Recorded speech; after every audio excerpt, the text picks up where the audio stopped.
36 men paid for a chance to own her. Clara Whitmore stood barefoot on that platform, heart pounding, waiting to be sold like cattle. Then a stranger appeared, a man the whole town feared.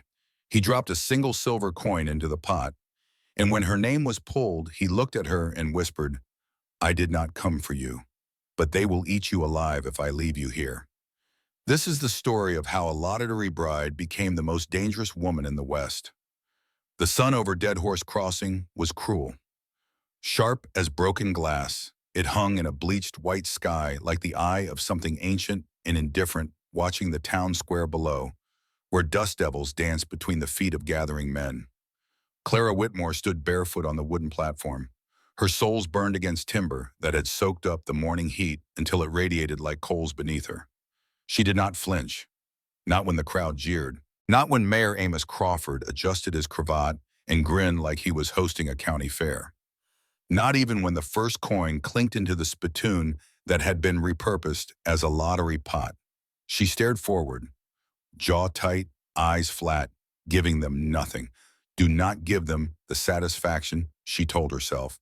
You were raised better than this. But nothing in her father's books had prepared her for being sold like livestock. Reverend Jonathan Whitmore had taught her scripture, and letters had shown her how to find God in the turn of seasons and the quiet of morning prayer. He had died 5 years ago, coughing blood into a handkerchief while she held his hand and promised to be strong. She had kept that promise. Through every hardship, through every hungry winter, through the slow, grinding humiliation of being a woman alone in a town that saw her as either prey or burden. But this was something else entirely. Around her, Dead Horse Crossing had gathered in the square like buzzards circling fresh kill. Sun-baked men in cracked leather hats. Young boys too eager to watch something they did not understand. Old women whispering behind lace fans as if shame could be hidden behind fabric. The air smelled of horse manure and tobacco spit and the sour musk of male anticipation. 6 women stood lined up on the gallows stage, each one a widow, an orphan, or just plain unlucky. Clara had once taught their children letters in the small schoolhouse behind the church. She had helped them sound out words and trace their names in chalk dust. Now she stood beside them, reduced to a number and a name in a wooden bowl. The dress she wore was not her own. They had given it to her this morning. White cotton with small blue flowers, like something a bride might wear if the bride had any say in the matter. It hung loose on her frame because she had not eaten properly in weeks, since the church had taken back the small house that came with her father's position. Since they had informed her that a woman without a male guardian was a liability the congregation could no longer afford. Mayor Amos Crawford wiped sweat from his neck with a red kerchief. His face was flushed like a man who had drunk too much too early in the day. He probably had. Crawford was the kind of man who believed his own importance and needed liquid courage to maintain the illusion. Ladies and gentlemen, he called out, raising his arms like a preacher at revival. Dead Horse Crossing has always been a town of enterprise. His voice carried across the square. Practiced, theatrical, and since the drought dried our fields, we find ourselves with another kind of hunger. The crowd laughed, nasty and nasal, a sound that scraped against Clara's spine like a dull blade. She had heard rumors about how this system came to be. 5 years ago, when the water tables dropped and the cattle started dying. When men outnumbered women 4-1 and desperation turned to something darker. A wealthy benefactor from the South had proposed a solution, a lottery, a way to distribute the unattached women of the territory to men who could provide for them. Protection, they called it. Salvation. The benefactor's name was spoken in whispers. Elias Graves, a cattle baron with holdings across 3 counties. A former Confederate officer who had rebuilt himself from the ashes of the war. Clara had never seen him. Few had. He operated through intermediaries and legal documents. Through men like Crawford, who were more than happy to administer his vision in exchange for a percentage of the take. This town does not sell cattle anymore, Crawford continued. Now it sells futures, partnerships, opportunities for good men to find good women. Clara swallowed hard, fists clenched in her skirt. Next to her, Missy Jane leaned close. Missy was 32, sharp-eyed, widowed twice already. She knew things about surviving that Clara was only beginning to understand. Smile, preacher's girl, Missy whispered. That is what they like best. Smiles they did not earn. Clara did not smile. She did not blink. She just waited for it to be over. Waited for whatever came next because whatever it was, she would face it standing up. 6 tickets sold, Crawford announced. 36 men got a chance. 1 bride per ticket. That is the law. No refunds, no regrets. He lifted the bowl of folded names as if it held something holy. But it did not. It held the rest of Clara's life, folded into slips of paper and mixed with the names of women who had wept themselves to sleep last night while Clara had stared at the ceiling and refused to cry. One by one, men tossed silver dollars into the pot. Clara recognized some of them. Deputy Harlan Burke, 50 years old. He had held a door for her once after church years ago when her father was still alive. He had kind eyes and a bad leg from an old injury. She did not know if that made him better or worse than the others. Mr. Reese, 45, a rancher from the outskirts who had tried to court her properly back when courting was still an option. He had brought her flowers and asked her father's permission. Jonathan Whitmore had said no because Reese was Methodist in name only and Clara deserved better. Now Clara was not sure what she deserved anymore. And then there were the others, men with blood on their boots and rot in their teeth. Men who looked at the women on the stage the way they might look at horses at auction, checking legs and haunches and estimating years of use. Clara's stomach turned. She forced herself to breathe through it. The lottery had begun. Crawford made a show of shuffling the slips in the bowl. His fingers were thick and sweaty. The paper stuck to his skin. Somewhere in the crowd, a child laughed at something, and the sound was so incongruous that Clara almost broke right there. Almost let the mask slip. But then the crowd shifted. The sound came first. Hooves against cracked dirt. A rhythm steady and slow, unhurried, like someone who had all the time in the world and knew it. Then came the silence. The kind of silence that sucked the air out of the square. Conversations died mid-sentence. Heads turned. Even Crawford stopped shuffling and looked up. He rode in on a dark bay horse. The animal was tall and well-muscled, its coat gleaming despite the dust of long travel. The rider sat easy in the saddle, moving with the horse like they were one creature. Clara saw his hair first, long and black, tied behind his neck with a strip of leather. Then his coat, dust-worn and draped like a shadow rippling with each step of the beast beneath him. His face was angles and planes weathered by sun and wind into something that looked carved from the land itself. He dismounted slow, smooth, silent, as if the world moved for him and not the other way around. "Who is that a boy?" whispered somewhere in the crowd. The lone rancher, someone muttered back. Nathaniel Stone. Do not look at him too long. Clara had heard of him. Everyone had. A ghost in leather and bone, they called him. Half Navajo, half myth.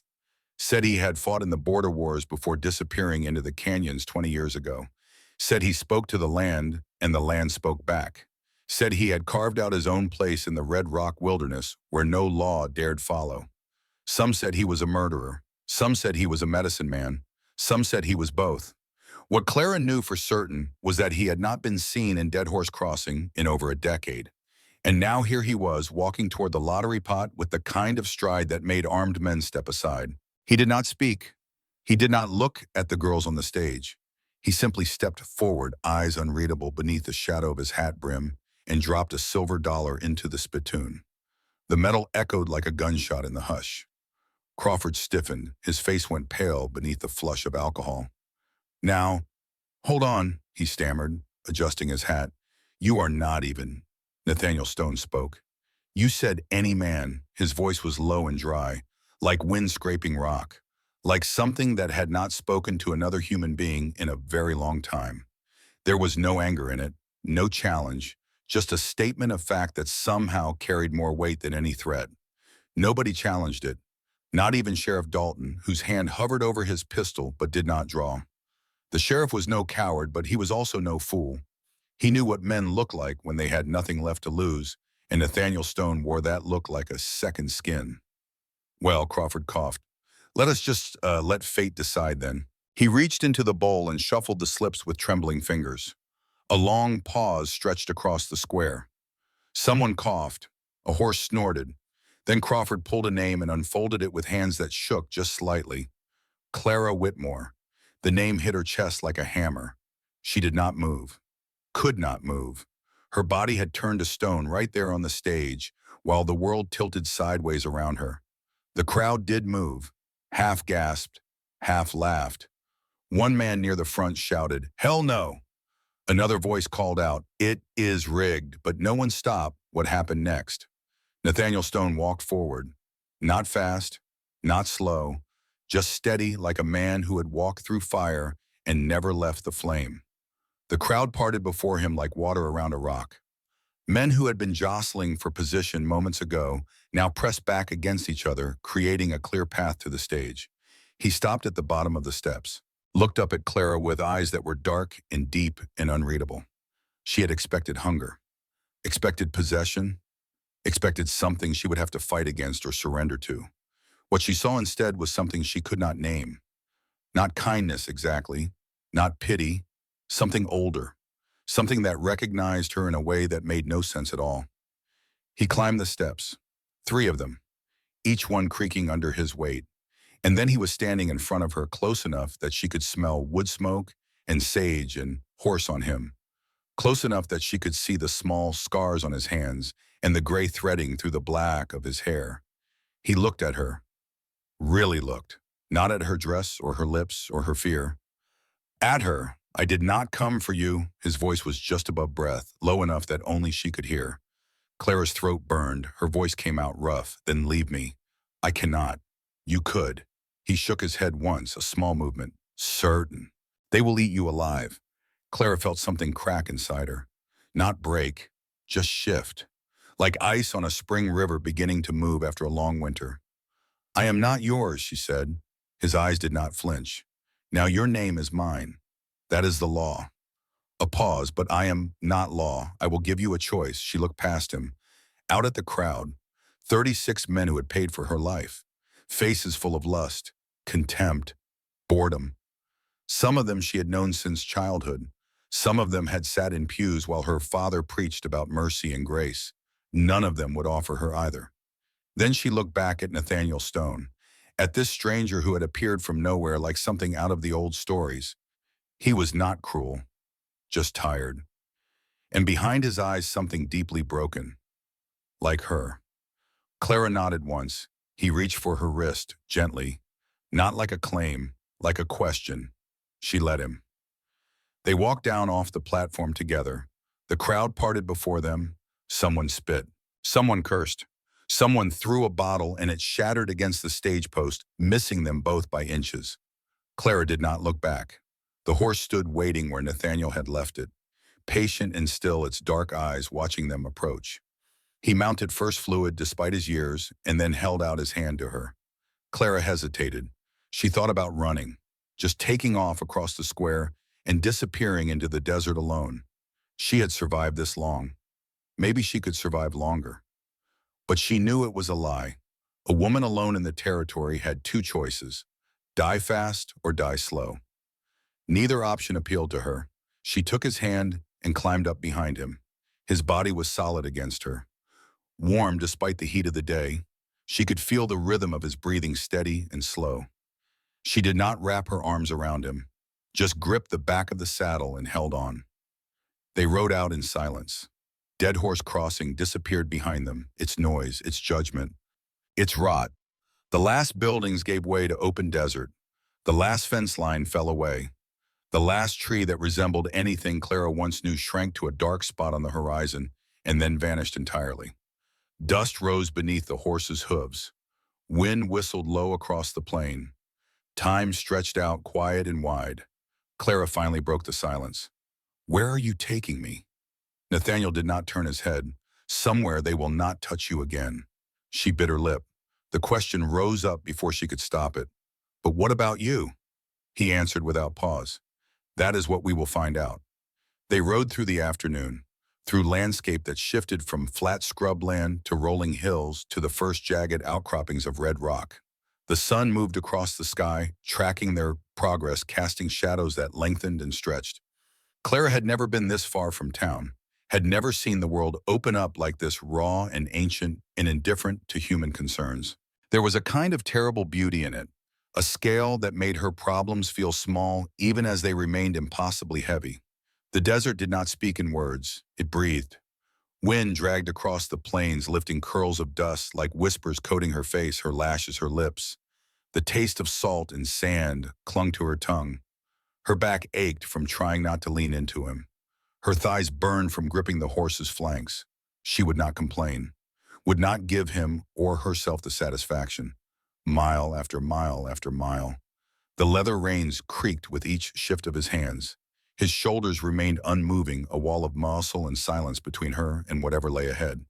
He had not said a word since they left the town. Not when the air turned dry enough to crack her lips. Not when the sun began to sink behind the distant red cliffs like a wound closing in slow motion. Clara had been riding for hours in silence. Her mind screamed louder than any gunshot. Every mile from town should have felt like freedom, but it did not. It felt like a sentence. She glanced down at the rawhide strip tied loosely around her wrist. Not tight, not cruel, but present, a tether. She had not noticed him put it there, did not know when it had happened. But there it was, connecting her to his saddle like a gentle reminder of her new reality. She wanted to pull away from it, but part of her, shameful and confused, did not. How far, she asked. Her voice cracked from disuse. The rancher did not turn his head. Another hour. To what silence?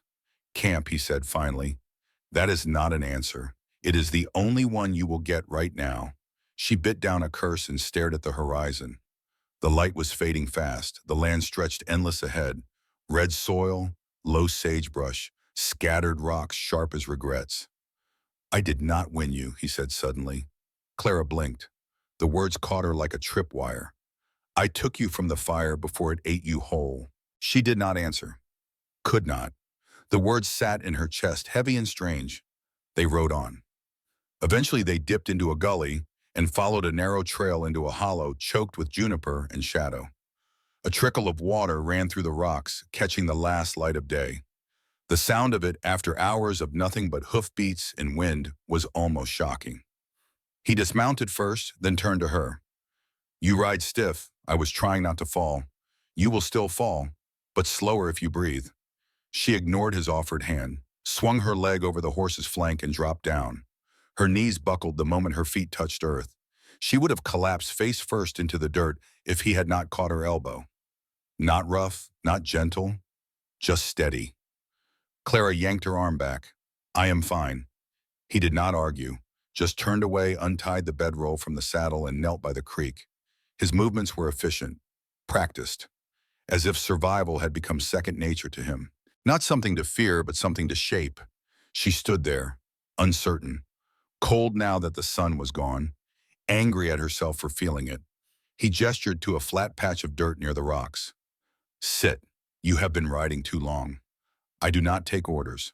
He looked at her finally, not angry, not amused, just tired in a way that went deeper than bone. I am not giving orders. I am telling you what will keep you from collapsing again. She sat, her knees buckled harder than she expected, and she hated that he was right. He tossed her a canteen. She caught it with fumbling hands and drank too fast.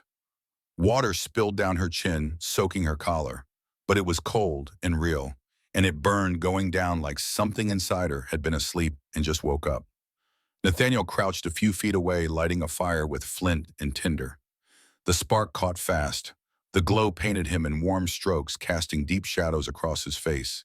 She watched the way his hands moved, deliberate, silent. A man who did not need much to stay alive. What are you? She asked before she could stop herself. A man.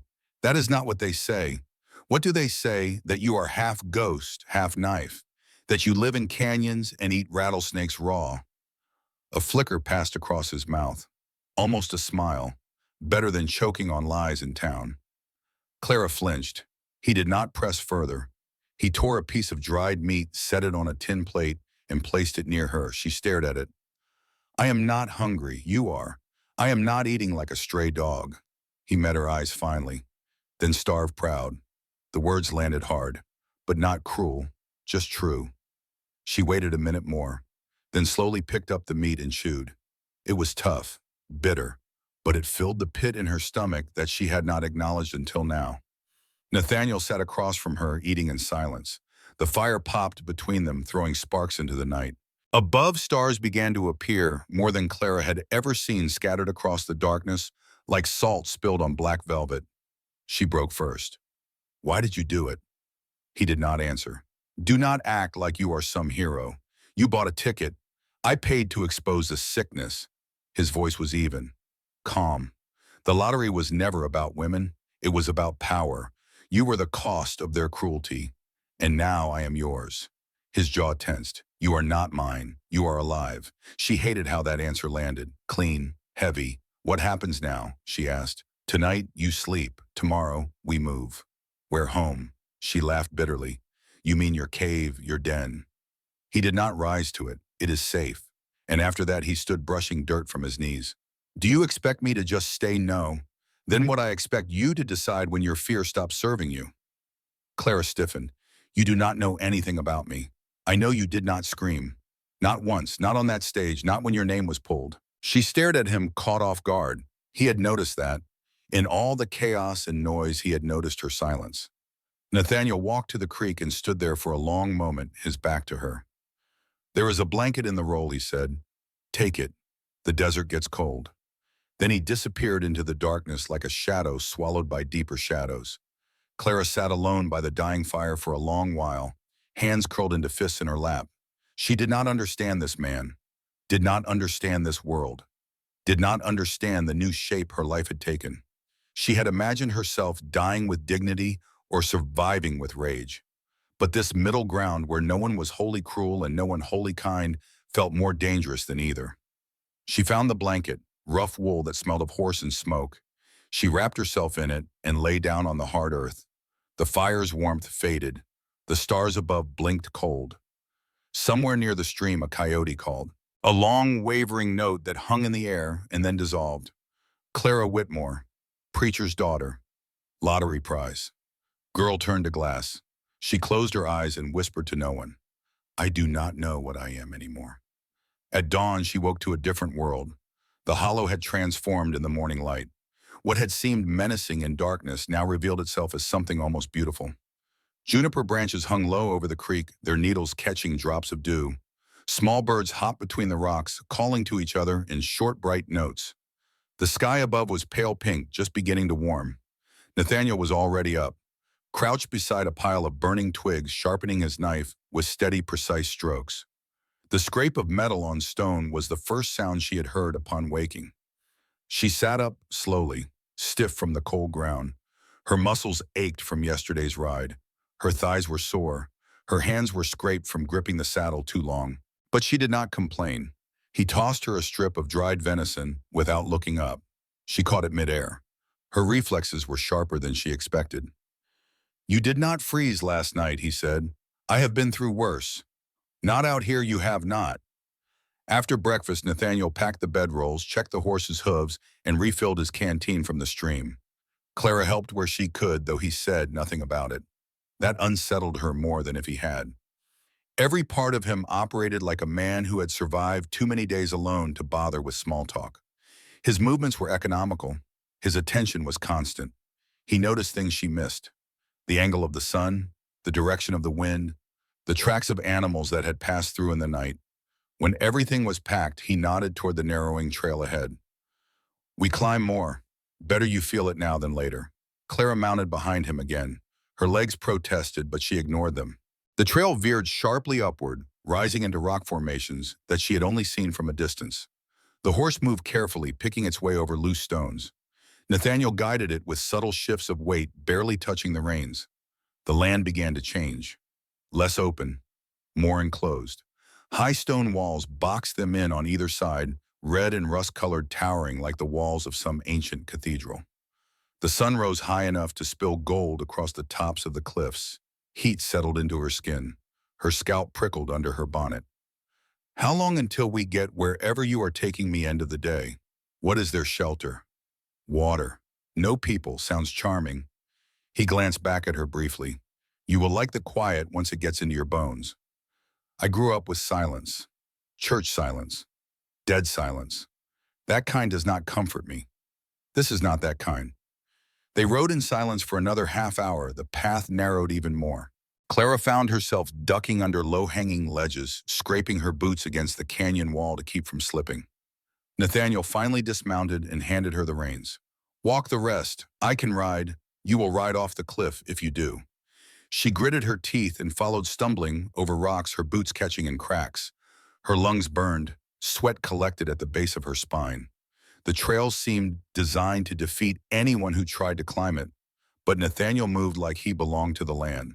Quiet, certain, never wasting a step. "How long have you lived out here?" she asked, breathing hard. Long enough to forget how to answer that. He paused at a high ridge, letting the horse drink from a hidden basin. Clara dropped to her knees beside it, cupping her hands in the cool water. When she looked up, he was watching her. She wiped her mouth. "What, you moved like someone raised in town, but your eyes do not flinch. I do not have the luxury." He nodded slightly, as if that answered something he had not asked aloud. They continued climbing. Hours passed, the sun crept higher. The trail vanished and reappeared, sometimes no wider than a man's foot. Clara slipped once, skinned her knee on the rock. She hissed in pain, but got back up before Nathaniel could offer help. He did not say anything, but she caught the way his eyes lingered on her leg. Eventually, the canyon opened up, and Clara stopped breathing. Before her stretched a small plateau overlooking a wide valley. Down below lay wild red earth dotted with scrub mesquite and the faint glitter of a stream winding through it like thread in a tapestry. Purple shadows pooled in the crevices.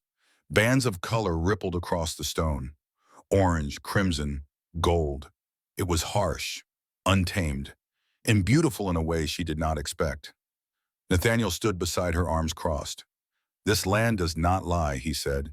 "It kills quick and it keeps its promises." She turned to him. "And what has it promised you?" He did not answer right away. His jaw clenched. His voice came low. "That everything that tries to own me eventually ends up under it." She shivered, but not from the wind. They descended slowly into the valley. Nathaniel led the horse while Clara walked behind. Her body ached. Her breath came shallow. Every step felt like a small defiance against him, against the town, against the version of herself who had been quiet and folded in church pews. They reached the base by mid-afternoon. He led her to a cluster of boulders, and behind them, almost invisible from above, sat a small log cabin. Smoke rose from a stone chimney, thin and straight. The structure was simple, rough-hewn, set into the rocks like it had grown from the canyon itself. Timber and stone fitted together with obvious care. "You built this," Nathaniel nodded. "Took 2 years. The land gave me the wood. I gave it my back." She touched the edge of the doorway. No lock, no trap. Just an open frame and a blanket nailed up for a curtain. Inside, the air was cool and shadowed. One bed, one fire pit, one shelf of supplies. A rifle propped in the corner. Clara stood in the center of it all, unsure what to feel. "It is not a cage," Nathaniel said behind her. "You are not a prisoner." She turned. "Then what am I?" "You are alive. Is that supposed to be enough?" Looked at her for a long time. For now, she sat on the edge of the bed. Her body felt heavy. She wanted to hate him, to see him as another man who took what was not his. But he had not touched her, had not threatened her, had not even raised his voice, and that made her more afraid than if he had. He set down a satchel of dried fruit, some flatbread, a jug of water. "I'm going to check the traps," he said. "Firewood is stacked out back. You expect me to cook too, no? I expect you to survive." Then he was gone. Clara sat in the cabin long after the wind picked up, long after the dust began to dance outside. Her gaze landed on the rifle in the corner. She could take it. She could run, but where? Back to a town that sold her like sugar at market. Back to men who saw her as property. A thing to be claimed and broken. Or forward, into something else. Something that did not have a name yet. Her hands tightened into fists. She did not know the answer. But she knew this. She was not going back. Not ever. By the time Nathaniel returned, dusk was falling. He dropped a rabbit on the prep table without a word, then began to clean it. Clara stood in the doorway, watching the sky burn red over the cliffs. She did not speak. She did not need to. The canyon had already begun its work, and 200 miles to the south, in a dark room with wine-colored curtains, A man in a black coat read a telegram by lamplight. His name was Elias Graves, and he had not survived the war by being patient. But he could wait when the prize was worth it. He folded the paper carefully, placed it in his desk drawer, poured himself a glass of whiskey, and held it up to the light. Clara Whitmore. He spoke the name like a prayer or a promise. The Reverend's daughter. He had watched her for 3 years, waiting, planning, making certain that when the time came, she would have nowhere else to go. No family, no protector, no options. And then some half-breed ghost had ridden in and stolen her away. Graves did not get angry. Anger was a waste of energy. Instead, he smiled. The girl thought she had escaped. She was wrong. He set down the glass and pulled a daguerreotype from his pocket. A young woman with light hair and a soft smile. His daughter, Eleanor. Dead these 10 years now, but never forgotten. Never forgiven. I will find her, he whispered to the photograph. I will bring her home. I will save her the way I could not save you. Outside his window, the desert stretched dark and endless. Somewhere out there, Clara Whitmore was learning to survive. She did not know that her survival was exactly what Elias Graves was counting on. The morning came with a silence so thick Clara thought for a moment she had gone deaf. Then came the scrape of boots on rock, the snort of a horse, the familiar crackle of a fire being stirred back to life. She opened her eyes. Nathaniel was already up, crouched beside a pile of burning twigs, sharpening his knife with steady, precise strokes. The desert around them was still dipped in silver and blue. The sun had not yet risen high enough to bleed over the red cliffs ahead. Clara sat up slowly, stiff from the cold ground. Her muscles ached from yesterday's climb. Her thighs were sore. Her hands were scraped from gripping rocks and roots, but she did not complain. She was done complaining. He handed her a canteen and some flatbread. Eat fast, we move in an hour. She did not argue, just chewed and swallowed and watched the light change. They continued the journey after breakfast. The trail grew steeper, more treacherous. Clara found herself grabbing at juniper branches and sharp edges of stone just to keep her footing. Her lungs burned, her legs trembled, but she kept moving. Nathaniel glanced back at her occasionally, not to check if she was following, to see how she was handling the climb. There was something in his expression that she could not quite read, not concern, not judgment, something closer to curiosity. By mid-morning, the canyon opened up again, and this time Clara saw what he had been leading her toward. They descended the final slope in silence. The horse picked its way carefully down the switchback trail. Clara followed on foot, her boots slipping on loose gravel. By the time they reached the valley floor, her legs felt like water. The cabin was simple, rough-hewn logs fitted together with obvious care. A door made of thick pine planks. 2 windows covered with oiled paper that let in diffused light. A small porch with a single chair. Inside, the air was cool despite the desert heat. One room, bed pushed against the far wall. A fire pit with a metal grate for cooking. Shelves lined with jars and tins and dried herbs. A rifle propped in the corner. Clara stood in the center of it all, taking it in. The first days passed in a strange rhythm. Clara woke each morning to the sound of Nathaniel moving around the cabin. Quiet, efficient.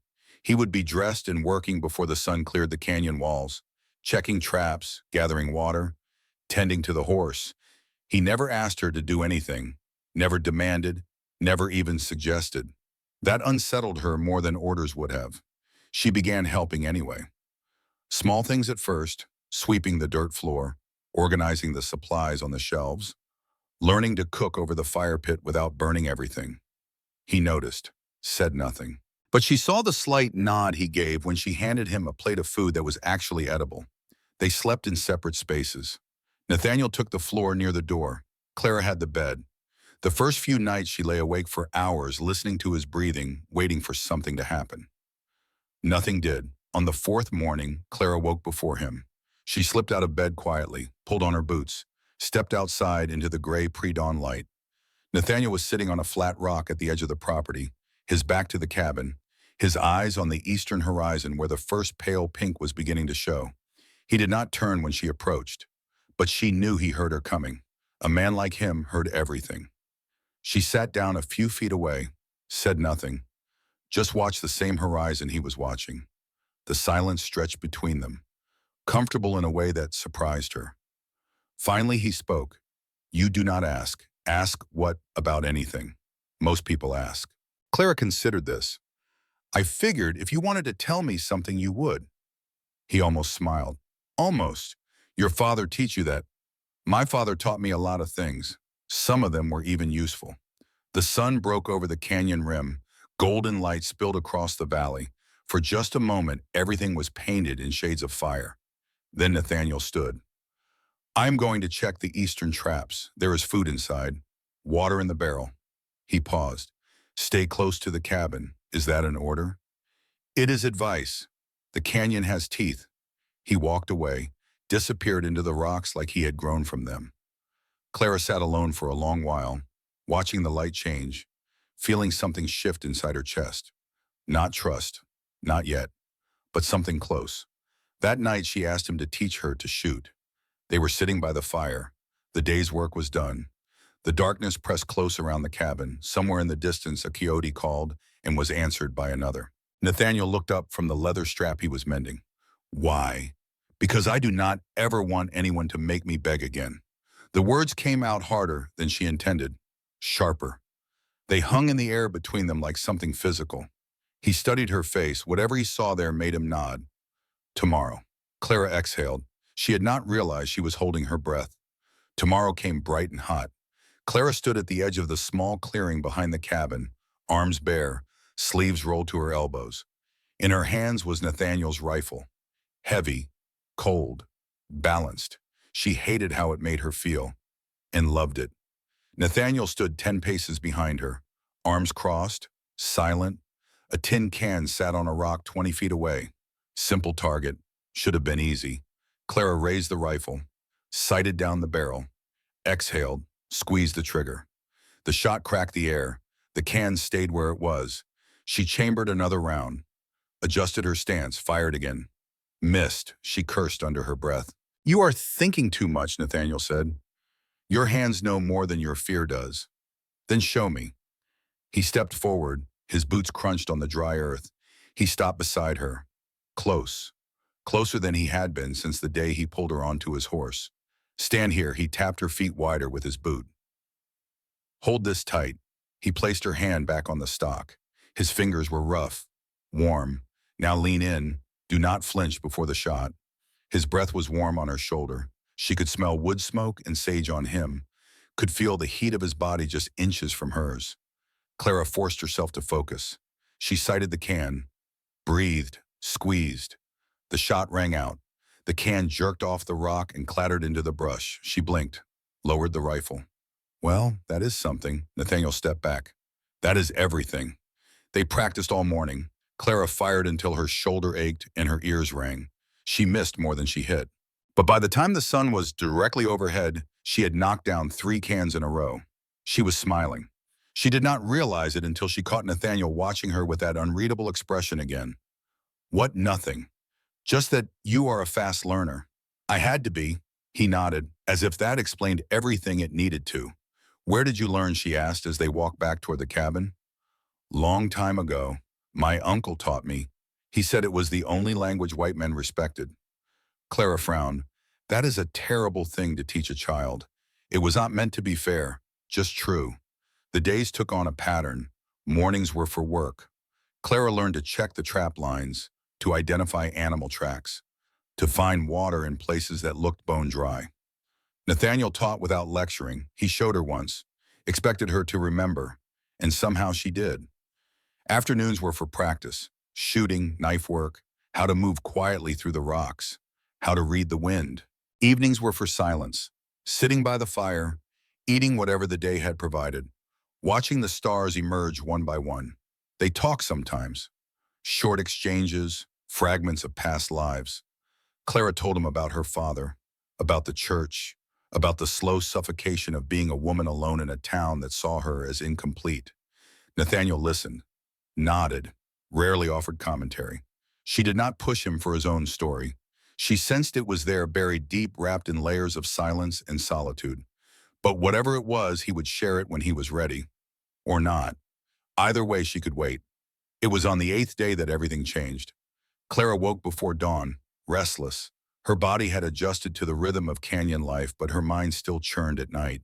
Dreams of the lottery, of faces in the crowd, of hands reaching for her. She needed air. She slipped out of the cabin quietly. Nathaniel was still asleep or pretending to be. She did not care which. The morning was cool. Dew clung to the scrub brush.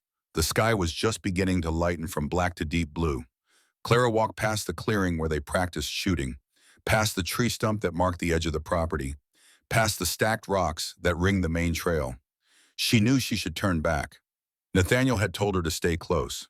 The canyon had teeth, he had said, but something pulled her forward, a need to prove she could, a need to claim something, anything as her own. She followed a narrow path she had noticed but never explored. It wound between boulders, climbed a small ridge, dropped into a hollow she had not known existed. And there she saw smoke. Not their smoke. Different. Coming from somewhere to the east. Thin, purposeful, hidden. Clara's heart beat faster. She crouched instinctively. Moved forward without thinking. The smoke led her to a shallow clearing nestled between massive rocks, almost completely hidden from the main trail. A small fire crackled low. Just enough for warmth. Not enough to catch notice. And beside it, wrapped in a worn gray shawl and perched on a split log, sat a woman. Older, weathered, hair braided in a crown silver threading through black. Her face was lined with years and stories. Her hands were rough and capable. She looked up as Clara approached, not startled, not surprised, as if she had known someone was coming. Well, the woman said, lifting a tin mug to her lips, "Look what the mountains spit out." Clara froze. "You lost." The woman's voice was calm, steady, like creek water over smooth stones. "No." "Running, no." Looking, Clara did not answer. The woman smiled, not kind, not cruel, just knowing. "Then you are one of his." "My own person," Clara snapped. The woman gave a short, dry laugh. "Are we not all until someone ties a name to us?" She gestured to another log. "Sit. I will not bite you, not unless you deserve it." Clara stayed standing. "Who are you?" The woman looked into the fire. "Name is Ruth Holloway. Used to be Ruth Sinclair. Before that, Ruth something else. I forget. Depends on which man you ask." Clara felt a chill crawl up her arms. "You are from town was. You were in the lottery." Ruth's smile did not change. "First one, 12 years ago, when they still tried to make it look respectable." Clara's voice dropped. "What happened?" "What always happens. First man who owned me called me darling. Second one just called me his." Clara sat before she realized she was doing it. Her legs felt hollow. "I ran," Ruth said simply. "First chance I had. Slipped out during a cattle drive. Barefoot and bleeding. They sent 2 men after me." She sipped her drink. One came back with a limp. One did not come back at all. "They let you go. They let me disappear. Not the same thing." Ruth set down the mug. "Then I heard about the Apache ghost building himself a home in the cliffs. Figured if the town feared him enough, maybe I would be safe near whatever they hated more than me. So you live here. I pass through. Trade sometimes. Watch." "Watch what?" "Watch girls like you. Watch if you break or burn or build." Clara stared into the fire. "I did not ask for this. None of us did. The difference is what you do next." Ruth leaned forward. Her eyes were sharp, too clear for someone who claimed to be hiding. "What has he done to you?" "Nothing." "Yet." Clara bristled at her own words. "He is not like the others." Ruth shrugged. "They never are. Until they are." "You do not know him." "Maybe not. But I know men, and I know silence. Both can rot into something mean if you do not watch close." Clara stood. "I am not afraid of him. You should be afraid of yourself first." She stopped. Ruth reached into her pack and pulled out something small. Wrapped in cloth, she held it out. "Fear is like water out here. Carry just enough to survive. Any more and you drown." Clara took the bundle, unwrapped it slowly. Inside was a knife. Bone handle dark and smooth from years of use. Blade stained black.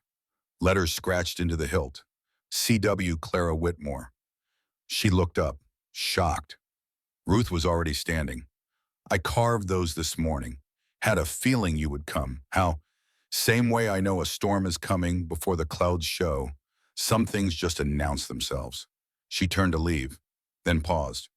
That man in town, the one who bought you, he is not the last snake who will come sniffing.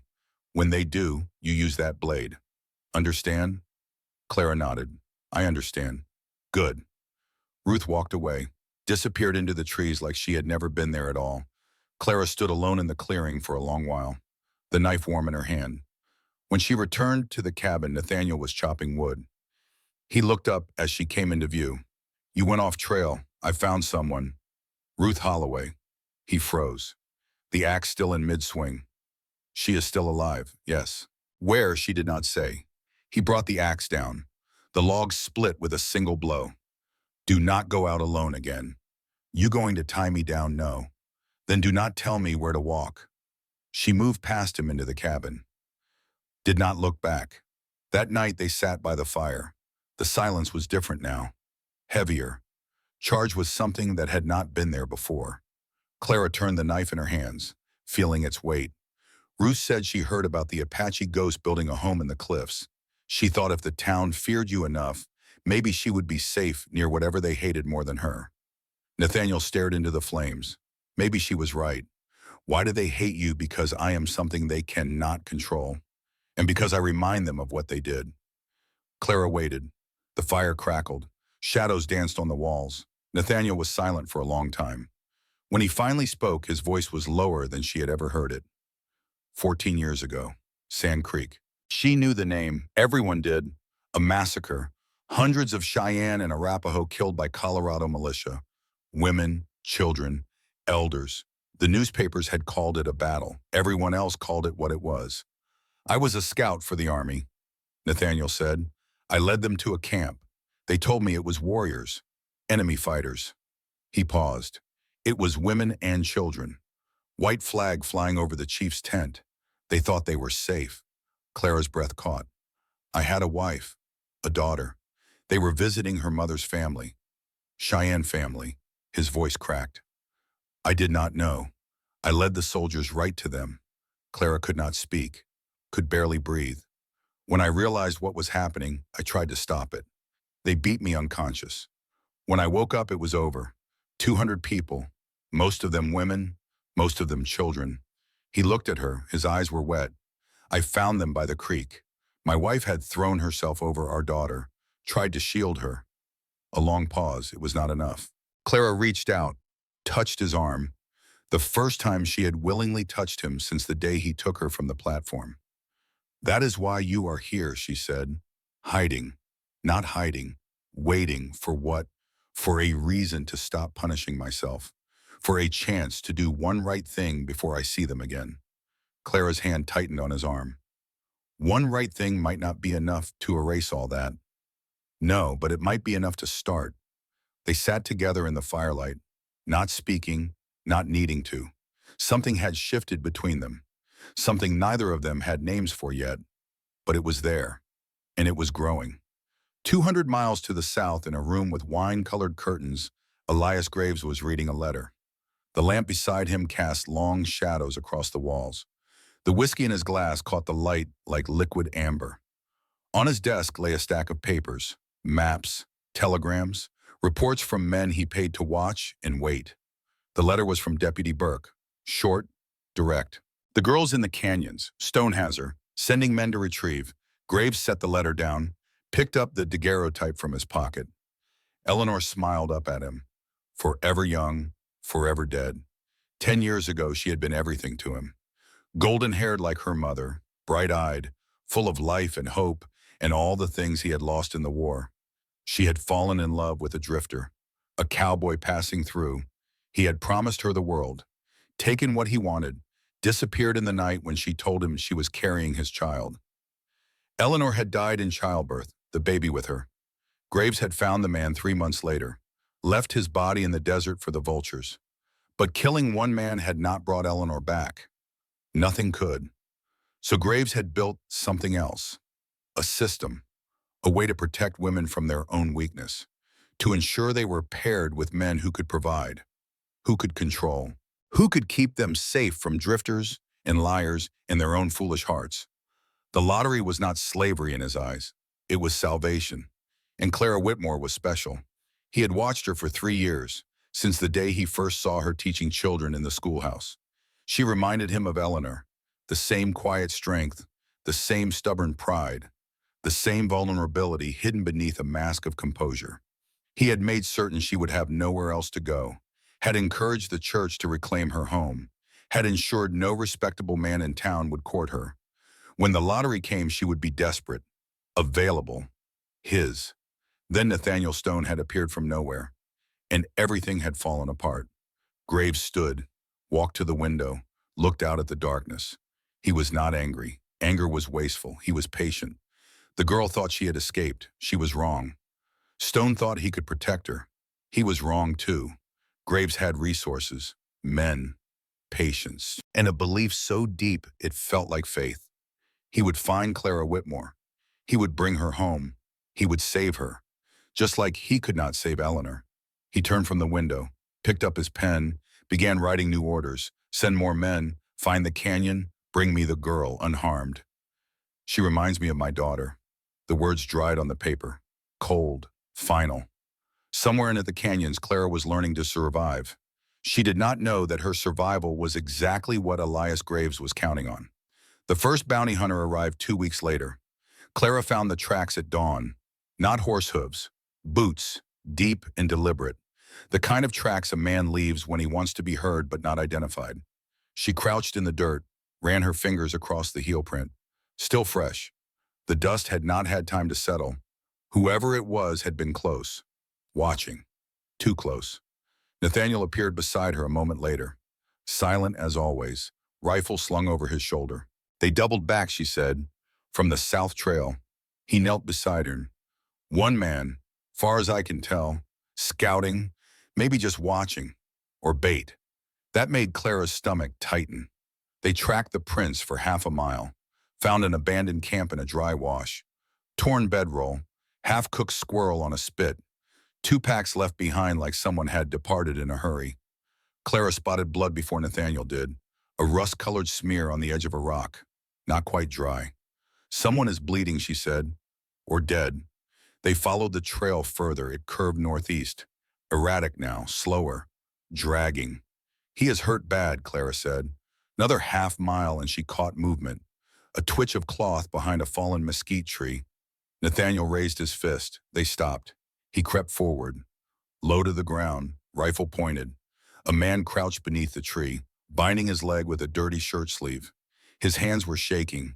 His face was pale with blood loss when he turned toward the sound. But his eyes were wide and guilty. Nathaniel raised his pistol, hands where I can see them. The man did not argue. He slowly lifted his arms. His breath rattled in his chest. I am unarmed, I swear. Clara stepped into view from behind. Her rifle was already up. When the man saw her, his jaw dropped. It is you, the bride. Clara did not flinch. You know my name. I heard stories. The man stammered. They said you ran off into the canyons with an Apache outlaw. They are offering coin in 3 counties for your return. Who sent you? Nathaniel's voice was cold. The man swallowed hard. Name is Dwight Hollis. I came with Graves's men. We were set on finding you. But we got into it after I slipped and cut my leg. They left me to rot. Clara's voice was sharp. You came to collect a woman like you would collect a bounty. Dwight looked at her, pleading. I did not lay a hand on you. I never got close. I just needed the money. Town is dying and Graves said you were as good as found. Nathaniel stepped closer. You knew she did not go with him by choice. Dwight looked away. Ashamed did not matter. Did not matter to them paying. Clara stepped forward. The rifle was steady in her hands now. The barrel a whisper from his chest. You know what he did to the last girl? The one he won before me. Dwight's eyes flicked toward Nathaniel. She ran, same as me. But she did not have a place like this to go. Just a cliff. Clara leaned in. You figured I would scream and you would gag me and be halfway back to Dead Horse Crossing before the sun caught up. Dwight's lips trembled. I did not mean to. You meant to disappear me, so you could disappear your debts. She stepped back. Her eyes were cold now, hard in a way they had not been 2 weeks ago. What do we do with him? Nathaniel asked. Clara looked down at Dwight for a long moment. Then slowly she lowered her rifle. Let him crawl back. Let the town see what one of their bounty hunters looks like when he is sent home by a girl with dirt on her hands and no more patience for liars. Nathaniel nodded. Dwight sagged with relief, then fell sideways onto the ground. Wheezing, his leg was already starting to swell. Clara did not look back. They walked home in silence. Her heart was pounding, not from fear, from something hotter, rage perhaps, or certainty. She had drawn a line, and she had not crossed it. She had made someone else turn around. At the cabin, Nathaniel leaned his rifle against the wall. She will not be the last, I know. Clara's voice was steady. She is just the first to go home limping. Ruth arrived that evening. She appeared at the edge of the clearing just as the sun was setting.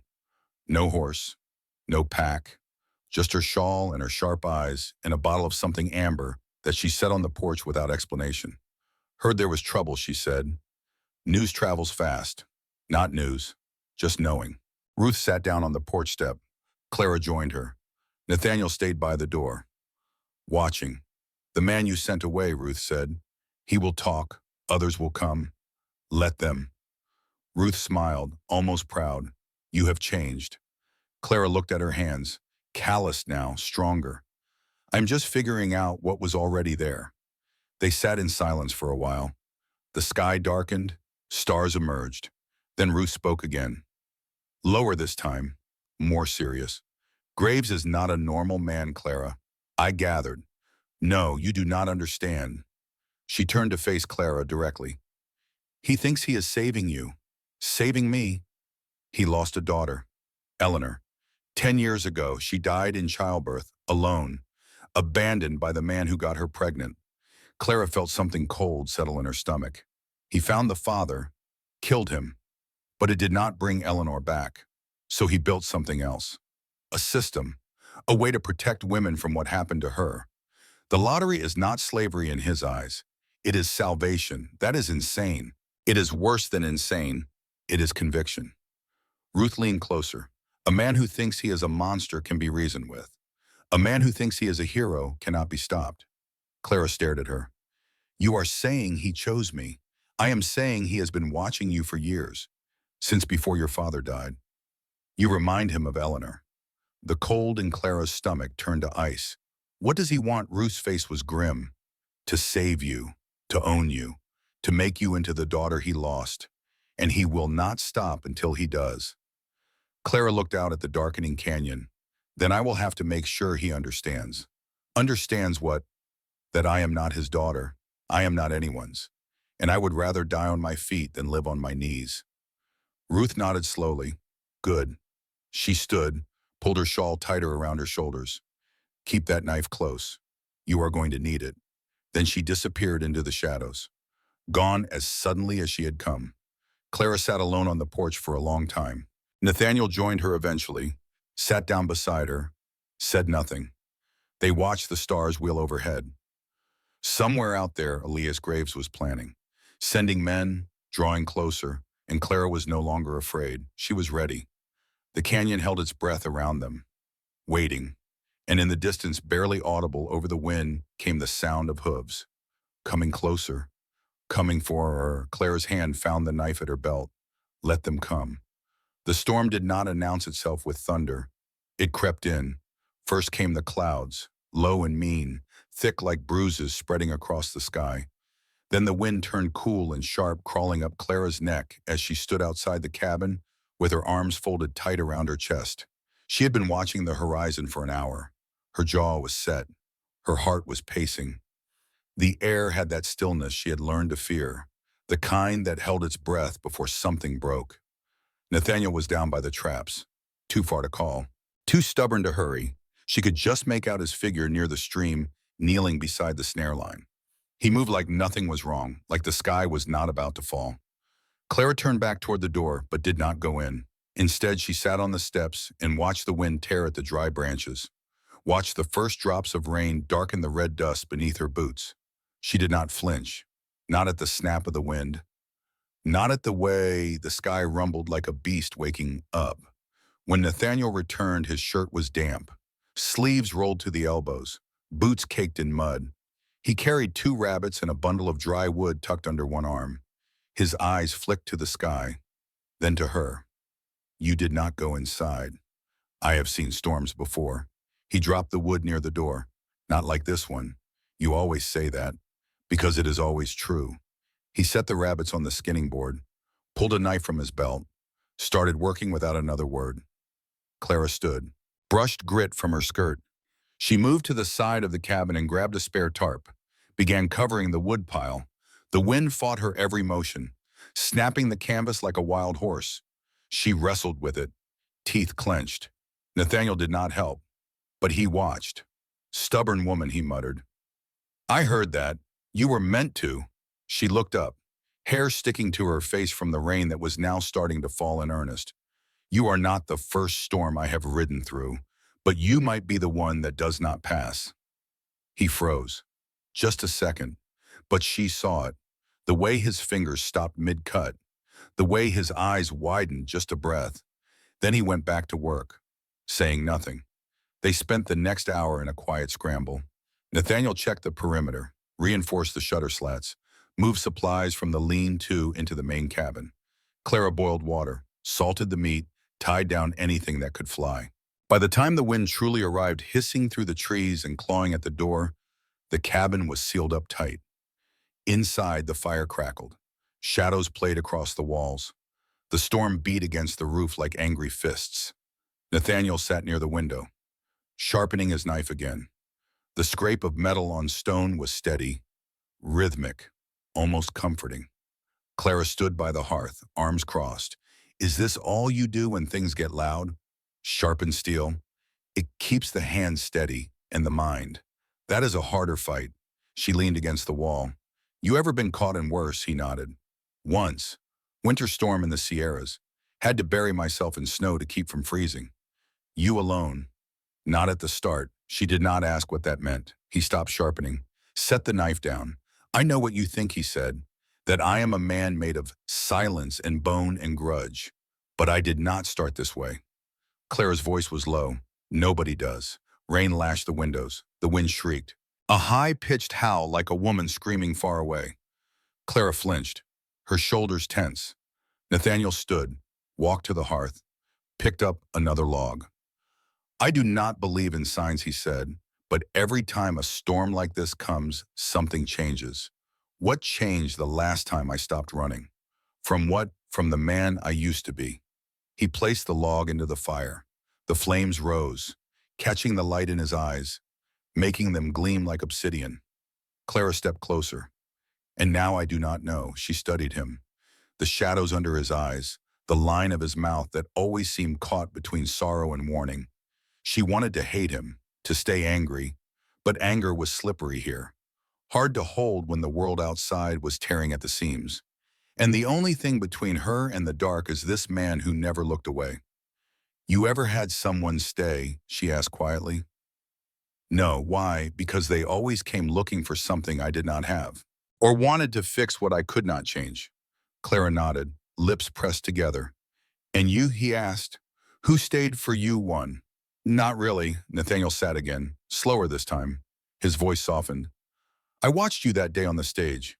You did not look afraid. You looked braced, like someone who already knew the world owed her nothing. Clara laughed once, bitter and flat. That is because it does not. He looked at her differently now, less like a threat, more like something he did not know what to do with. I am not going to ask you to stay, he said. I did not ask you to take me.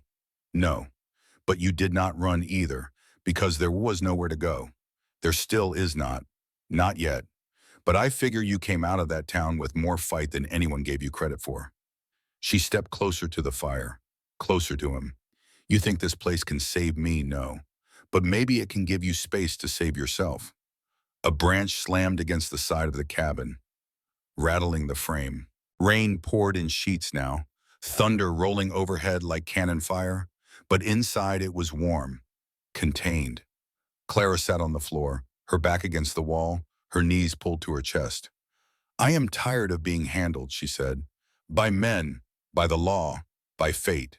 Nathaniel did not answer. She looked at him. I want to be the one who decides. even if it breaks me. He met her gaze, then break.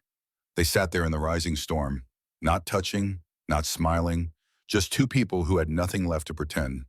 Outside, the desert wept. Inside, Clara finally slept. She would wake tomorrow to a different sky, to a new rhythm between them, quieter but forged in honesty. And when the riders came, she would no longer be a girl who stood still.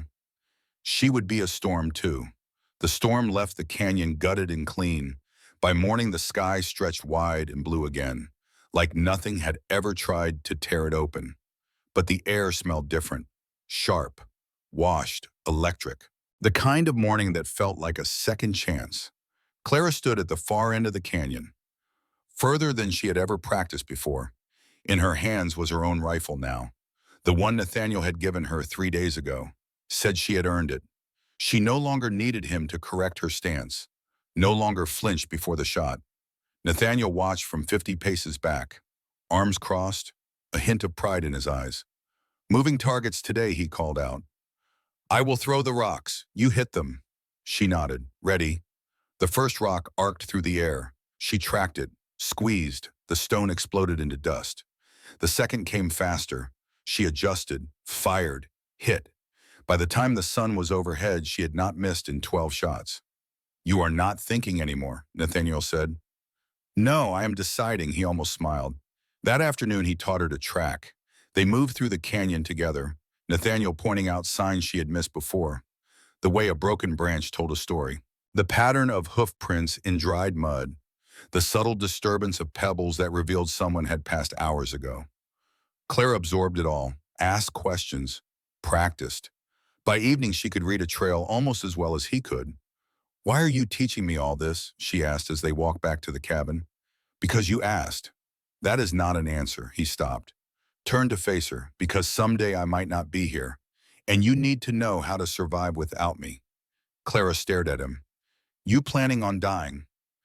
Everyone dies. That is not what I asked. He looked at her for a long moment. I have lived longer than I expected, longer than I deserved. If something happens to me, I want to know you will be all right. Clara felt something tighten in her chest. Nothing is going to happen to you. You do not know that. I know I will not let it. He almost smiled again. Almost. They walked the rest of the way in silence. That night, Ruth returned. She appeared at the edge of the firelight like a ghost, her shawl pulled tight, her eyes sharp as broken glass.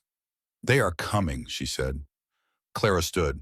How many? 5 riders, armed, led by a man in a black coat. Graves, Ruth nodded. He is not sending men anymore. He is coming himself. Nathaniel emerged from the cabin, rifle in hand. When tomorrow, maybe sooner. They are camped south of the ridge, waiting for first light. Clara's hand found the knife at her belt. Then we do not wait. Nathaniel shook his head. We have the high ground here. Better to let them come to us and let them surround us. They cannot surround what they cannot find. This canyon has 100 places to hide, 100 places to ambush. Ruth stepped closer.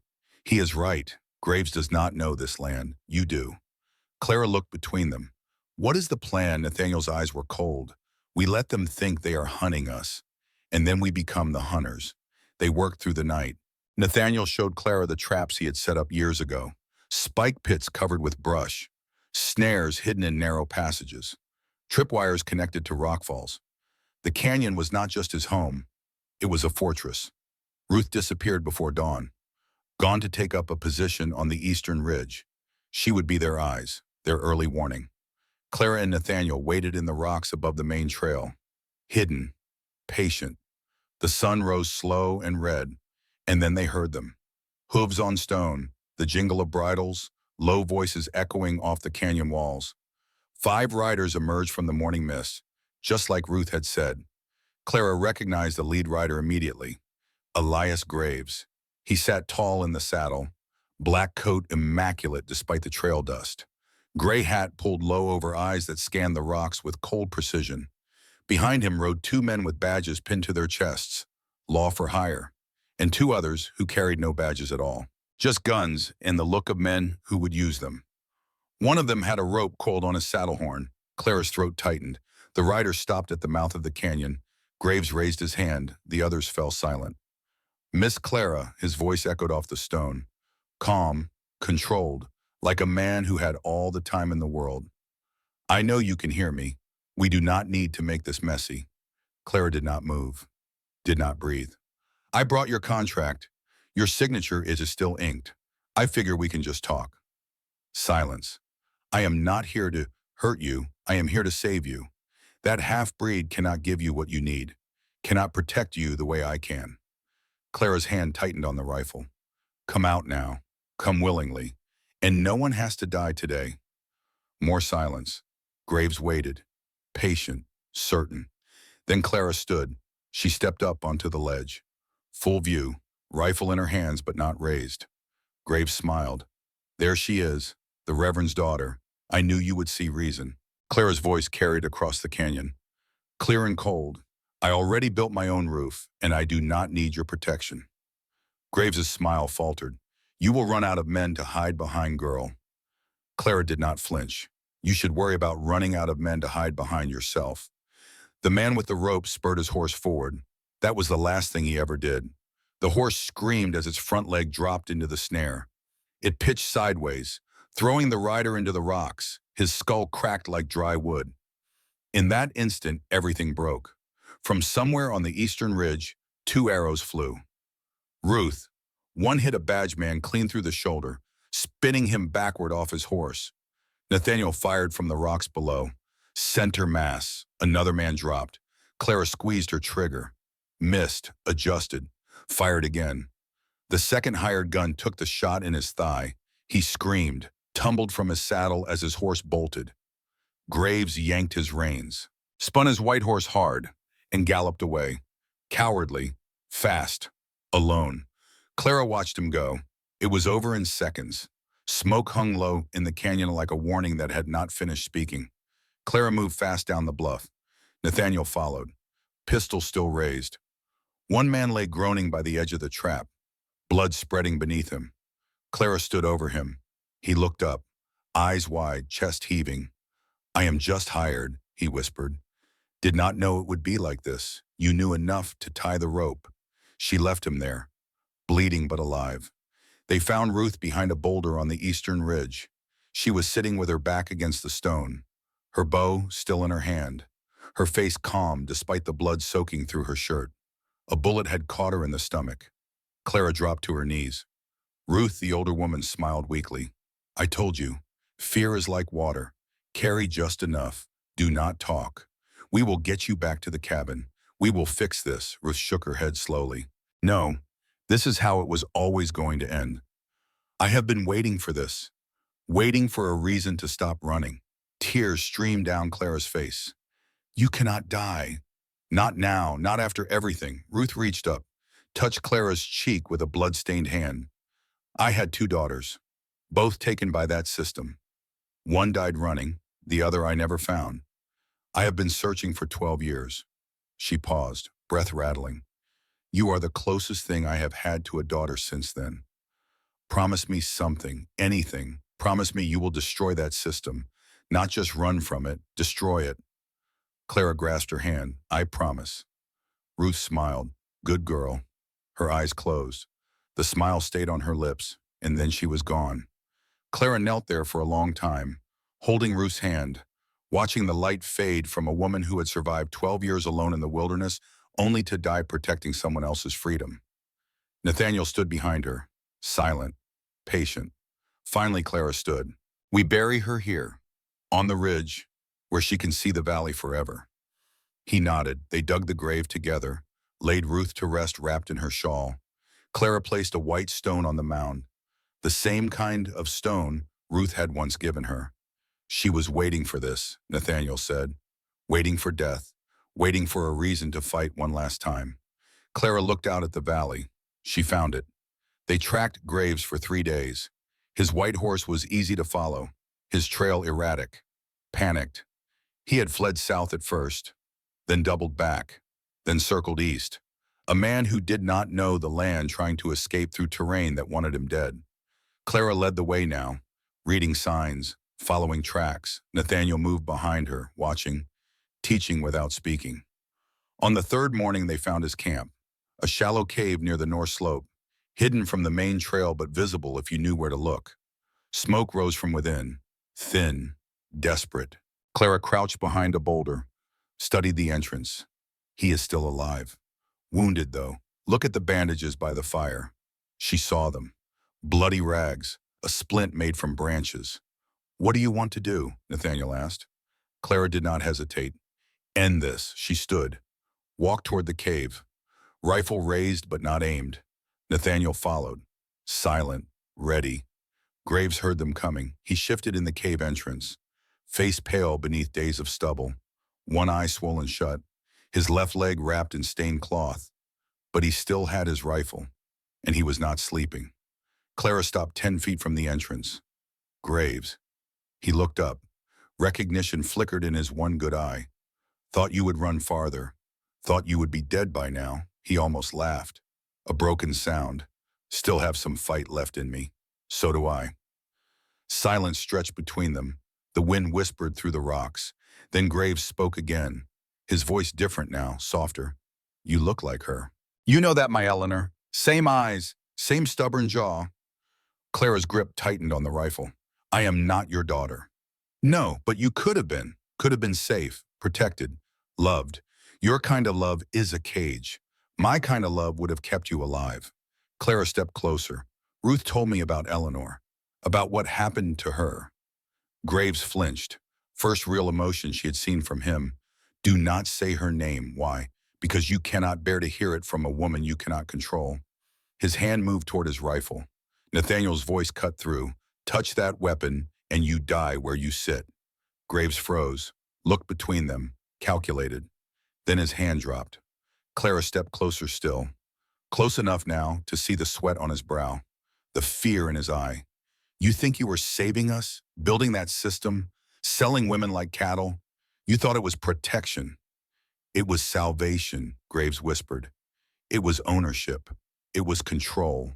It was you trying to undo what happened to Eleanor by making sure no woman ever had a choice again. She crouched down, level with his eyes. But Eleanor did not die because she was weak. She died because men like you taught men like him that women were things to be used and discarded. The man who abandoned her was not an exception. He was a product of the same world you created. Graves's face crumpled. For a moment, he looked like what he was. Not a monster, not a savior, just a broken old man who had twisted his grief into something monstrous. You do not understand, he said, voice cracking. I understand perfectly. You lost your daughter. You could not save her. And instead of learning from that pain, you turned it into an excuse to cause more. Clara stood. I could kill you. Right now, I have that right.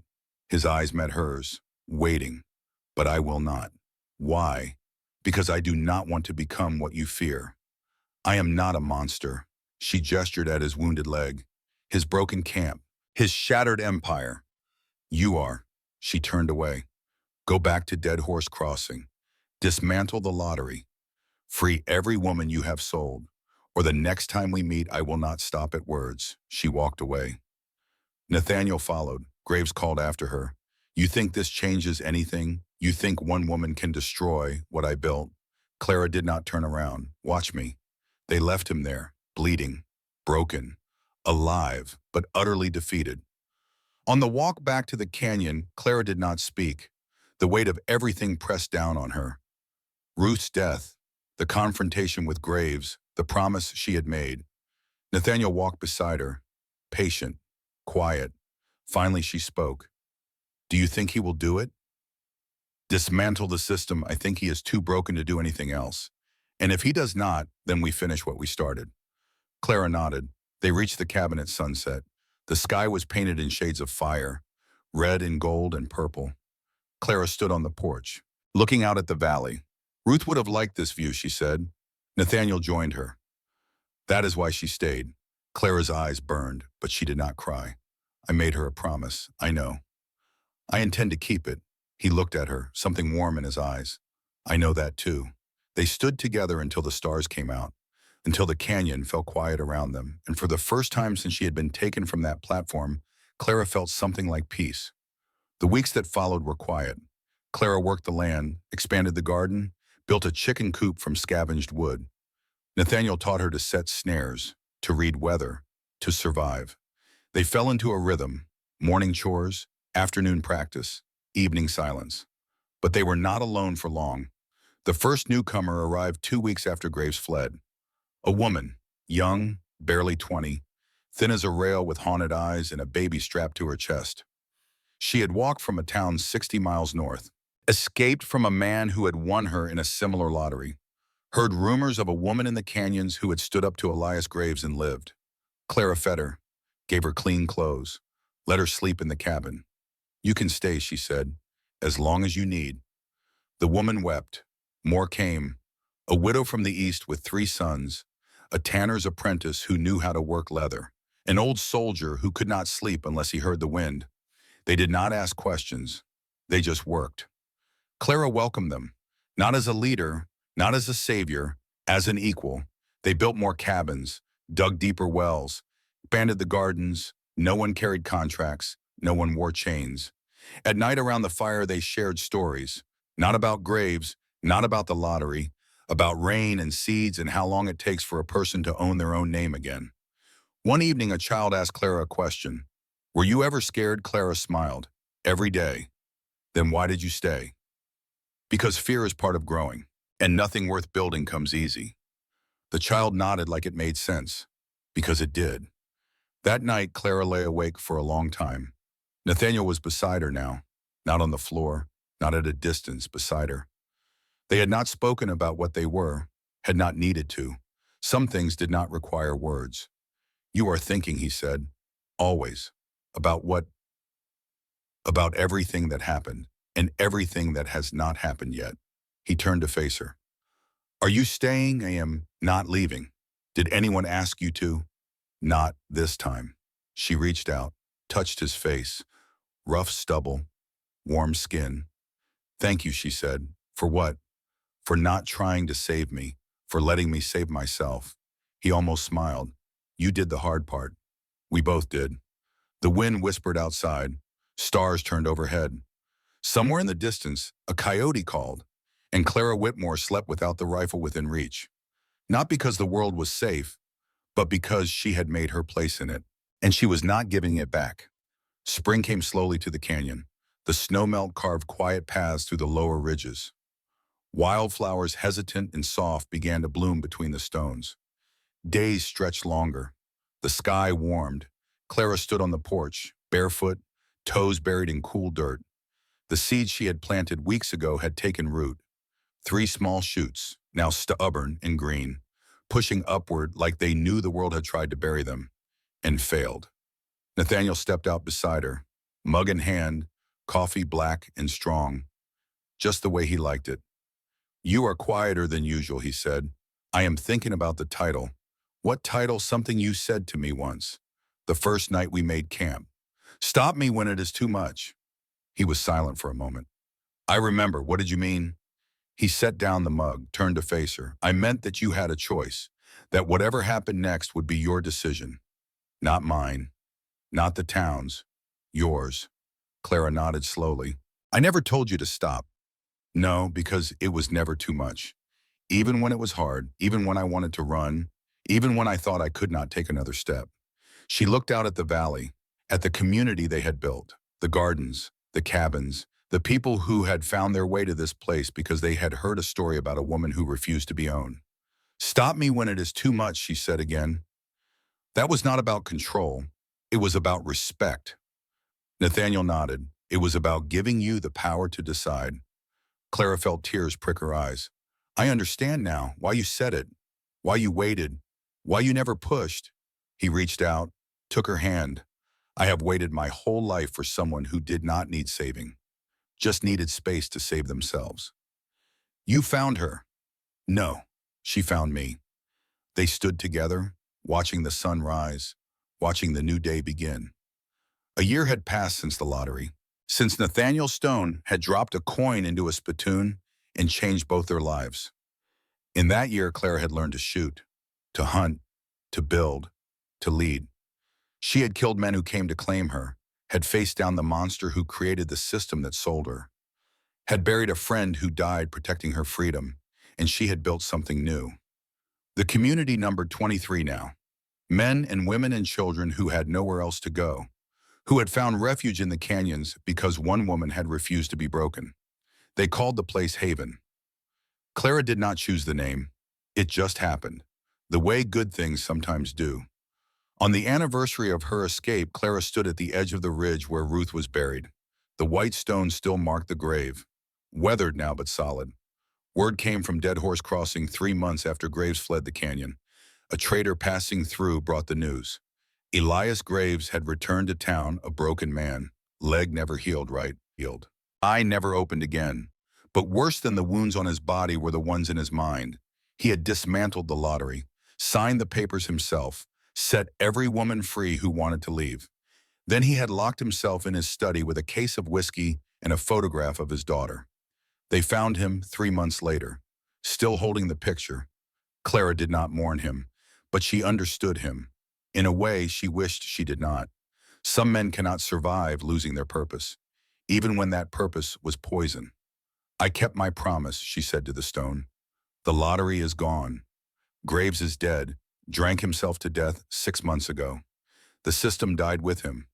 The wind stirred, like an answer. I built something instead, something that helps instead of hurts. Women come here when they have nowhere else to go. Men too, anyone who needs a second chance. She knelt, placed a small bundle of wildflowers on the grave. You would be proud, I think. At least I hope so. She stood, wiped her eyes. Thank you, Ruth, for the knife, for the lessons, for believing in me when I did not believe in myself. The wind whispered again, carrying the scent of sage and pine. Clara smiled. Then she walked back down to Haven. Nathaniel was waiting for her, standing by the main cabin, watching. You were gone a long time, he said. Had a lot to say, to Ruth. To myself mostly. She just listened. He nodded, understanding. The community was stirring around them, children running between the cabins, women tending gardens, men repairing fences. Life, messy and beautiful and real. Clara took Nathaniel's hand. You know what I realized up there? Tell me, that day on the platform. When you dropped your coin in the pot, you were not buying me. No, you were betting on me. He squeezed her hand. Best bet I ever made. They walked together through Haven, past the gardens Clara had planted, past the chicken coop she had built, past the faces of people who had found hope in this canyon because one woman had refused to break. That night around the fire, someone asked Clara to tell the story. She hesitated. She always did. The story was painful, full of loss and fear and memories she would rather forget. But it was also full of survival, of strength, of becoming. So she told it. She told them about Dead Horse Crossing, about the lottery, about standing on that platform while 36 men decided her fate. She told them about Nathaniel Stone, the ghost of the canyons, the man who had seen her when no one else would look. She told them about Ruth Holloway, the first escapee, the woman who had survived 12 years alone and died protecting someone she barely knew. She told them about Elias Graves, the broken father who had turned his grief into a weapon, who had believed so deeply in his own righteousness that he could not see the evil he was creating. And she told them about herself, about Clara Whitmore, preacher's daughter, lottery prize, survivor, about the girl who had learned to shoot so she would never have to beg, who had learned to build so she would never be caged, who had learned to lead so others would never have to stand alone. When she finished, the fire had burned low. The night pressed close around them. Stars wheeled overhead. The canyon held its breath. And then a voice spoke up. A young woman, new to Haven, still learning to trust. What do we do now? Clara smiled. We grow. The woman nodded, something shifting in her eyes. Around the fire, others nodded too. Because that was what Haven was about. Not running from the pound, not hiding from the world, growing through it, beyond it, despite it. Clara stood, looked around at the faces illuminated by firelight. Tomorrow we plant more seeds, build another cabin, teach someone new how to shoot. She raised her cup. To Ruth, who showed us how to survive. The others raised theirs. To Ruth. To Nathaniel, who showed us how to wait. To Nathaniel, and to everyone here, who showed us how to hope. To hope. They drank together. The fire crackled. The night embraced them. And somewhere in the darkness, a coyote called, long and wavering, a voice of the wild. Clara listened. Then she took Nathaniel's hand, walked with him to their cabin, closed the door on the darkness. Outside, the canyon slept. Inside, Clara dreamed, not of the past, not of the lottery or the platform or the men who had tried to own her. She dreamed of wildflowers pushing through stone, of water finding its way through desert, of seeds buried deep that refused to die. She dreamed of Ruth smiling on a ridge overlooking the valley. She dreamed of children growing up free. And in her dream, a voice whispered, "Stop me when it is too much." But Clara did not stop. She never had, because some storms were not meant to pass. Some storms were meant to become. And Clara Whitmore had become exactly what she was always supposed to be: free. The sun rose on another day in Haven. Clara stood on her porch, barefoot on the earth she had claimed, looking out at the valley that had become home. Nathaniel joined her, coffee in hand, silent and steady as always. Somewhere in the distance, a hammer rang against wood. Someone was building something new. Somewhere closer, a child laughed. Somewhere in between, a woman who had arrived broken was learning to plant seeds. Clara breathed in the morning air. "I am not leaving," she said. "Did anyone ask? No. I just wanted to say it out loud." She stepped off the porch, walked to the center of the clearing, raised her face to the sky, and she spoke, loud enough for the canyon to hear. "I am not leaving." The echo rolled across the valley, bounced off stone walls, faded into the endless blue. Nathaniel watched her, something in his eyes that might have been love. Clara walked back to him, took his hand. "Come on, we have work to do." They walked together into the day. Behind them, Haven stirred to life. Around them, the canyon kept watch. And above them, in a sky so wide it seemed to hold infinity, a single hawk circled, watching, waiting, carrying the spirit of every woman who had ever been caged, and celebrating every woman who had found the strength to fly.